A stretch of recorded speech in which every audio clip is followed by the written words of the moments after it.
We talk about meals like they're the only checkpoints that matter in a day. Breakfast steals the show with its promises of a fresh start and hot coffee. Lunch is the midpoint refuel, the thing that either saves your afternoon or ruins it. Dinner is the big finale, the sit-down moment, the one that feels official.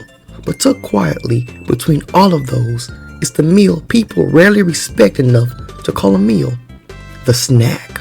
The snack lives in the margin of time between the meetings, between classes, between episodes, between your thoughts. It's eaten standing up, half distracted, sometimes straight out of the bag like you don't want any witnesses. Snacks don't ask for commitment, they whisper instead of announce it.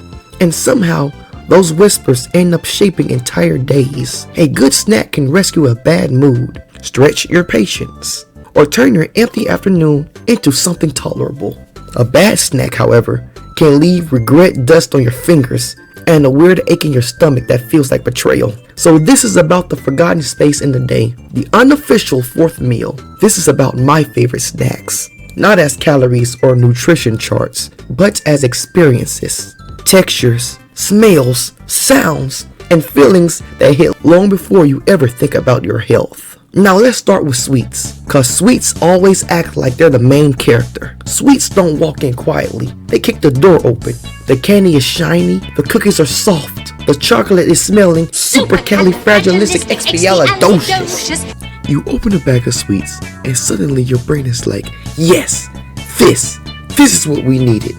The first bite, the second bite, the last bite. Where'd my candy bar go? The chocolate is melting like it knows you had a long day. Sugar hitting your tongue like fireworks. The gummies pulling on your teeth like they've been playing tug of war with your childhood memories. That's the pro. Sweets can make you feel happy almost immediately. You don't have to wait for a burst of flavor sometimes. But then, the cons come running. Cause sugar will lie to you. It'll say, have another one. Next thing you know, your mouth is dry, your stomach is confused, and your energy just left you like you're ready to be put into sleep mode. Like, where did it go? You're sitting there with sticky fingers, regret on your breath, and a crash so hard you gotta stare at the wall for a minute. Sweets don't warn you. They'll smile while they ruin your afternoon. That's the danger. Now popcorn. Oh, popcorn think it's slick. Popcorn acts so humble. Popcorn is like the third wheel of the group. I'm just here for the movie. No, you're not. Popcorn has range though. First off, the sound. The pop pop pop pop. That's anticipation. The excitement. That sound that something good is about to happen. And the smell. Butter floating through the house like it's paying the rent. You don't even have to see the popcorn. You know it's there. You grab a handful. It's light, crunchy, warm. It starts disappearing the second it hits your saliva. You can eat a lot of popcorn and still feel like you haven't eaten anything. That's the pro.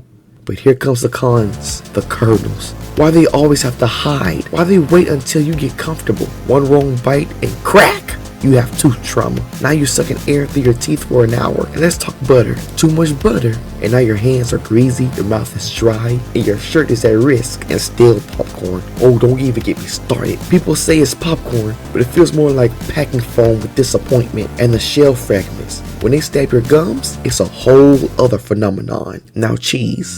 Listen, cheese is serious. Cheese don't joke around. Cheese walking slow. It kind of slips and slides. Cheese also have weight. You bite into cheese and your body is like, oh, sharp cheese slaps. Creamy cheese hug you. Melted cheese stretching like it doesn't want to let you go or your throat. The smell alone let you know what level of taste you're on. I can really see why rats and mice love cheese. That's the pro. It's rich. It's satisfying. It sticks with you. But cheese got cons too. Cheese will make you thirsty like you crossed a desert. Eat too much cheese and now you gotta think about your life choices. Strong cheese especially. One bite too many, now everything kinda tastes like cheese. Oh, and the bubbling. It'll have you on the toilet for hours. Ain't nobody got time for that. What I'm saying is that cheese requires discipline when eating it. And that's the thing about snacks. Snacks aren't just food for many. They're moments. Sweets for joy, popcorn for time. Cheese help you grow your child to become an NBA legend. Snacks fill the cracks in the day. They show up when you're tired, bored, stressed, or just procrastinating. And yeah, snacks will betray you if you're not careful.